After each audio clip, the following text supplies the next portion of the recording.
Hello, Home Slices. It's Kiara with Home Slice Adulting coming to you guys with my review for Real Housewives of Atlanta Season 10, Episode number 17. I hope that everyone is having an excellent day today because, me, not so much. I started off this morning with losing a crown or having my crown come out. So now I have a dentist appointment in about an hour and a half. So I just wanted to get this review out of the way. So I'm just going to go ahead and do it live as opposed to, sitting down in front of the camera and doing all that editing stuff because I do have some things I need to get done today. So I will say that this episode was rather entertaining for me. I thought that, even though it wasn't like a lot of drama going on, I really enjoyed this episode. And the fact that the next episode, episode number 18, is going to be the season finale makes me even more happy. I'm so enthused that they don't have 2011 episodes this season. And I feel like they have heard our pleas for shorter seasons when it comes to Real Housewives of Atlanta. I think we prefer it to be more compact with more stuff of substance instead of all these filler episodes. But let's get into this episode. We have Portia going roller skating with Ricky Smiley. When she fell down and he was trying to resuscitate her butt, that was so funny to me. Now, what's interesting is when Portia got there, she asked where everybody else was.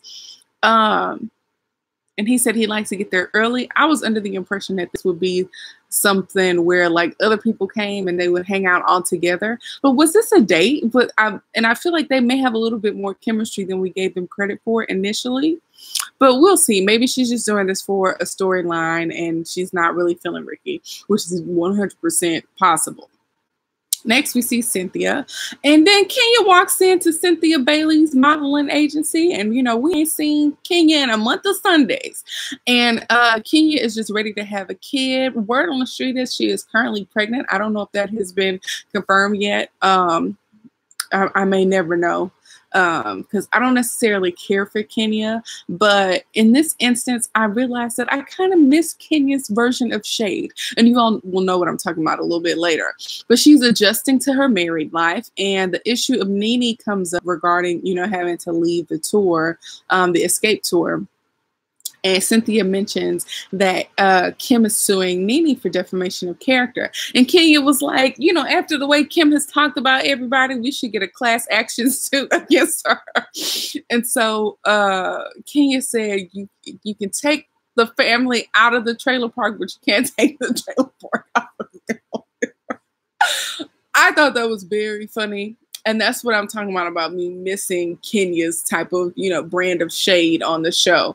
They are having a discussion because apparently the PSA event is going to be at Cynthia's agency. And it's coming off more and more like Cynthia is getting her money more so off of using the building to host events as opposed to actually doing modeling stuff. That's the way it's coming off. I don't know Cynthia Bailey's business, but get your money, girl. Apparently they're going to have makeovers for some survivors of domestic violence, and all of the girls are invited. So next we see Kandi. She's buying property willy-nilly. Apparently the block that her office is located on, or whatever the name of, it's Candy something. Is it the Candy Factory where she was? But she's trying to buy the property that's across the street. And Don Juan is trying to advise her to slow down with the property. At the beginning of the season, Kandi talked about how overwhelmed she was with being a new mom to Ace. She has the Broadway thing coming up. She had the Escape tour. So I do agree that Don Juan gave her good advice on her scaling back a little bit and not trying to get into new ventures. But, Kandi, she's a go-getter. She's a hustler. And she says that apparently they're thinking of putting like a Google headquarters on the same block. So she's just trying to buy it up before the property value skyrockets. So I get what she's trying to do. And we all know that Candy's a pretty good businesswoman. So We all get it. But moving on, Candy brings up the issue with Nene being removed from the escape tour. The only thing that I could really gather from this conversation is, one, that Todd does not understand how his male privilege allows him to kind of dismiss what Nene said. The thing that Nene said to that woman was very nasty. And I understand that it was very reactive, but it was also very offensive. According to some statistics, they say that 1 in 6 women have been sexually assaulted. And then they say if you go to college, that number goes up to 1 in 4. So for a lot of people, and particularly women, that comment was like very nasty, very offensive. And Nene does not, have the clout of a Donald Trump, even though we know Donald Trump be saying some crazy stuff. I didn't think it was fair to compare Nene to Donald Trump in that situation. But anyways, the other thing that we know is that Candy does not want her relationship with Nene to be messed up over this whole situation. And Candy wants to make it clear that she did not want Nene removed from the tour and that she hoped everything would kind of blow over. And And then Don Juan was like, well, you got to separate your friendship from business. And we all know that it would have not been a good business move to keep Nene on that tour. I just really wish that Candy didn't feel so bad about that whole situation. But moving on, I spent way too long talking about that. Now, the bulk of this review is going to be talking about how silly Sheree looks. Okay, so construction is going on in Sheree's basement, and it looks like she cheated another contractor. Because she switched contractors. But moving on, her basement is 5,000 square feet. That's more than 2 or 3 other houses worth of square footage. I've never lived in a house that was 5,000 square feet. It's a big house. But for just the basement to be 5,000 square feet, come on. Why does she need all that house? But moving on, this woman said that the basement is going to be for her, Tyrone, her family, and her friends. When is it going to be for Tyrone? She thinking that he going to get out this year. We all know that he has maybe like 4 more years on his sentence. I feel like she shouldn't be getting her hopes up. Like, if he comes home in a few months, awesome. But if he has to spend the rest of his sentence in jail, she should probably have that more in mind than having her hopes up so high that he's going to get out before the end of the year. But moving on, and then if we think about how long it takes them to do these confessionals and stuff, when she said the end of the year, she might have been talking about 2017. And as far as I know, I haven't heard anything about him getting out of jail. So I think she just has her hopes up way too high. But let's talk a little bit more about that. So he gets a call, or she gets a call while she's down there checking out the progress on the basement. And mind you, she said she wanted the basement to be like the party space in her house so that people don't mess up her good furniture. Okay, so all the IKEA furniture is in the basement. It better not be no IKEA furniture after the way she made Kenya feel about having IKEA furniture. Come on. Now, moving on. Tyrone wanted Sheree to wait for him so that he could design the basement. Now, there's no way that a man that has never been in my house would design anything in my house. I'm just saying. He went to jail before Chateau Sheree was finished. The man has never been in the lady's house as it is now. I just don't understand Sheree. This makes no sense to me. What is he going to put in the man cave? What is he going to put in the man cave? Okay. Metal bars so it feels more like home. Like, come on. Y'all. This whole thing made me so frustrated with Sheree because I feel like she's too mature to be out here looking crazy. And we'll talk a little bit more about that later. But Tyrone says that he admires her drive. According to Sheree, Tyrone wanted her to wait for him to get out of jail to do the basement. Tyrone is already taking ownership of projects in the man cave in the house. Now, remember, She told Candy that Tyrone would not be moving in with her straight away. But if he is designing or planning to design places and has a man cave in your house, you can't tell me that he gonna go straight from that jail right into Chateau Sheree. Sheree is an idiot, and I feel like she is being played. If Tyrone is in fact in love with her, I will definitely eat that crow when the time comes. That'll probably be 4 years from now, so I'm not worried about it. Moving on, Tyrone is talking like he has money to handle all these reservations. I mean, all these renovations and buying houses on the beach. And we'll see about that. I mean, the whole reason why he's in jail is because of some money issues. So the fact that he's so confident about him being financially to the point to where he can make renovations and buy houses on the beach is a little concerning to me, but okay. Sheree says, oh, well, he better get out this year. Or what, Ray? What you gonna do if he don't get out? Write a letter? What are you gonna do? There's nothing you can do. That's why you date a man who has some freedom to move about the country. Come on, Sheree. I mean, like, you gotta be kidding me. I just can't with her. Now, he's talking about marriage. She wants to do a destination wedding. And I'm like, this man knows all of the keywords and the right things to say to get Sheree to just invite this man into her life now that she's doing well for herself. And that's another thing I was saying. So when he said that he admired her drive because she had already got started on the basement without him. Sheree don't have drive to me. The only thing that drives Sheree is being messy and showing off.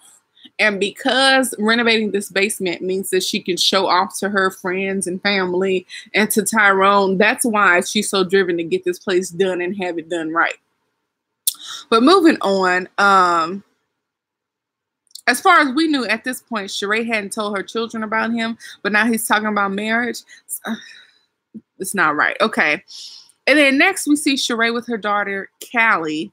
And Callie didn't wake up until 2 p.m. for breakfast. That reminds me so much of myself. I'm a late sleeper. I'm really not a morning person. I'm more of a night owl. But Sheree said, okay, you're a vegetarian, so you can't have eggs. And she's like, yeah, I can have eggs. Like, you don't know about your daughter's own dietary needs, but that's okay. So she said, well, I'm making you breakfast, and it's boiled eggs, a packet of oatmeal, and a cup of coffee. And Callie was like, thanks, Mom. And I was like, where the pancakes? Y'all, right now I'm on a keto diet. And if y'all know anything about the keto diet, it's basically like no carbs. So no pasta, no rice, no bread, no grains, stuff like that. And when I tell y'all how hard it is to not have potatoes, or you can't really have sweets, I mean, this diet is difficult, okay? I can't imagine being a vegetarian. Moving on. Sheree told Callie to keep her morals and her standards high since her classmates want to come to class in sports bras. Now, how high can her standards be when her mama is dating somebody in jail? I don't know. Moving on, Callie starts grilling her mama about this dude. She pulls pics up on social media, and I don't put it past Sheree for her children to have found out about Tyrone via social media, because the way that they found out about the domestic violence between her and her dad was on TV or social media. So Sheree's communication game needs to be a little bit better, because if she just talked to this man about him marrying her and her children have not met him, her children have not talked to him, her children do not know anything about him, that's problematic. But moving on, Callie's asking questions about him and pulling up, his pictures on social media. And Sheree said, Tyrone fell on some hard times. And I'm like, is that what we calling criminal activity right now? Falling on hard times? Okay. But Sheree finally says the words that he's in prison. And Callie is like, are you serious? Like, all the fish in the sea. and you go and get the one that's in jail. Callie is a lot more supportive than I would have been, because I probably would have laid into my mama. Let my mama try to bring home some jail, but no. She says Sheree claims that she knows that her children will approve, like 100% of Tyrone, because they just want their mama to be happy. I think Sheree is being overly optimistic about this whole situation. To me, it's clear that he's trying to take advantage of her. But whatever. You know, when you're in love, you see what you want to see. Moving on, we see Nene and Brent. Brent is coming off as very directionless, which is where a lot of people are after high school. He doesn't want to go to school. And Nene doesn't seem to be the type of parent that will make him. But I mean, making your children go to school isn't necessarily the best way. They end up dropping out or not graduating anyway. So Brent is trying to do like comedy. And I feel like Nene's not really a comedian. She's like situationally funny and not stand-up funny. And I feel like Brent is just trying to piggyback off of his mother's success. And I don't like that. Brent does not seem to be a funny person to me. And he definitely can't be a comedian if we need subtitles to know what he's saying. Stop mumbling. Open your mouth. Nobody is going to listen to a mumbling comedian, okay?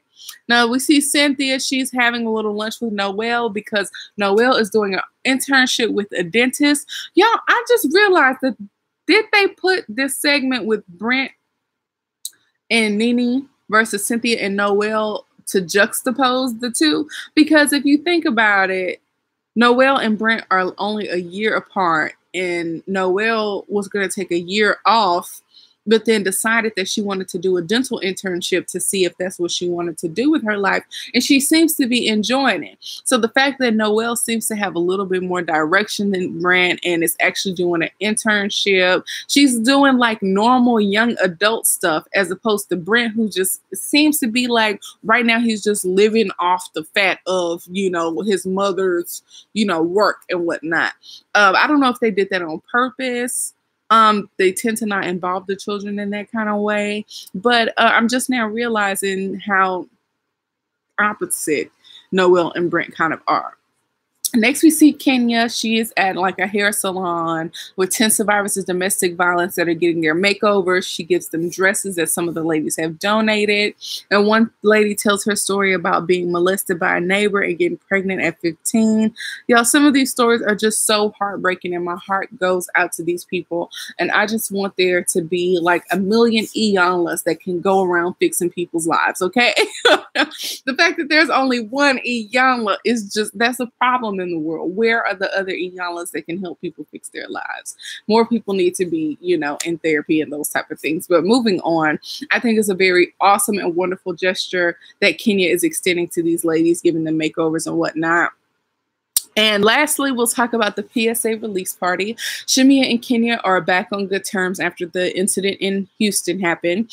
Kenya says that she has to take care of her hubby, and she wants him to pick out his clothes and all that kind of stuff. And she's happy to be his personal assistant. That's kind of what it's coming off as. She says that he's not coming, but we see that he surprises her. Now, I want to know if anybody else caught this. Now, she's up there giving her speech about this PSA before it airs. And she says, I want to thank everybody who's been supporting me daily. And right when she says daily, her husband, Mark Daly, walks through the front door. To me, that sounds like a cue. When you hear daily, you walk through the door and you surprise me so that I can finally show you on this show. But we got to make it seem like I'm not making you come on this show, like you came here to support me on your own volition, and not that we flew here together and you just came after me. It'll make you look good because you surprised me with this gesture and I didn't think you were coming. And it'll also show good faith to the producers, since they say that I haven't been inviting you to stuff and bringing you here and making you a part of this show like all the other husbands are. Hopefully all of that made sense. But to me, that was staged and he did not surprise her. Just saying. Moving on. He is handsome, and he reminds me of the dude that Portia was dating like 2 seasons ago named Todd. The PSA was nice. The production value was cool. People were in there crying. I thought it was wonderful. What's going on with the PSA? Because if the PSA is only put out there for the people that were at that party, I don't know how many people it will help. So is it on YouTube? What's going on with that? But moving on, Mark seems weird with Kenya. It was something that when you look at a couple and you can tell that one person's personality is either very different from the other person's personality, or you can tell that one person just loves the other person more. And we'll talk about that a little bit later. But the fact that he has a nose ring is definitely weird, because that man is probably 50 years old, and he said he got his nose pierced 2 years ago. What is a dude in his late 40s or 50s doing getting a nose piercing? It just seems a little weird. You know, Shamia called it dainty. I wouldn't go that far. But it is odd. Okay. I laughed out loud when Nene said that Kenya appears to be truly in love, because I 100% agree. Kenya seems to be way into Mark than he is into her. And again, we could maybe chalk that up to their differing personalities. He seems more reserved. And we all know that Kenya is kind of loud and proud and out there. So it could just be personality differences, but there does seem to be some discrepancies in, you know, who loves who, you know. But moving on, Kenya said that Sheree kind of tried to shade the fact of like whether Mark was real or not. Kenya said, well, at least my man's checks are real. We can't say that for Sheree's man. That was funny to me. Okay. Portia feels like she has taken accountability for her actions, but nobody else does. And now she's having a conversation with Nene about taking accountability. It does seem weird. Here's the deal. We all have differing opinions on whether or not Portia was working on her own when this whole situation about the rape allegations came out, or if she was under the spell of her good friend, Phaedra. I believe that Portia believes that she is taking full accountability. And the only person who can't really say anything about her accountability is Candy. And Candy does not feel that she has been accountable for her actions, because she's kind of putting things off on Phaedra. But we see the apologies that Portia has said, and she says, whatever my part was in it, I take responsibility for. So while Portia cannot get a break, I think everyone kind of feels like she hasn't taken full accountability. But moving on, the next episode is the season finale, and I'm so excited about that. Portia, we see her in this play. We see Sheree's basement, which appears to be finished or mostly finished. And Candy speculates about how Sheree afforded the basement renovation. Inquiring minds want to know. Eva throws a Halloween party where all the ladies get dressed up, and it looks like it's going to be very interesting. Portia appears to be back in trouble about a private text message. I don't know what that's about, so we'll see next time. Sheree is involved in that, as she is involved in all the mess that goes on between the ladies. And Nene is dressed as the exterminator, and Greg is Roach. Y'all, next episode is going to be great. I am kind of excited to see what happens in the reunion, since we've heard a little bit about what went on there. But thank you guys for watching. I'm about to go head to the dentist. I'm going to try to brush my teeth without this crown on. I know it's going to be sensitive, but I can't go to the dentist with, you know, my breath smelling in the kind of way.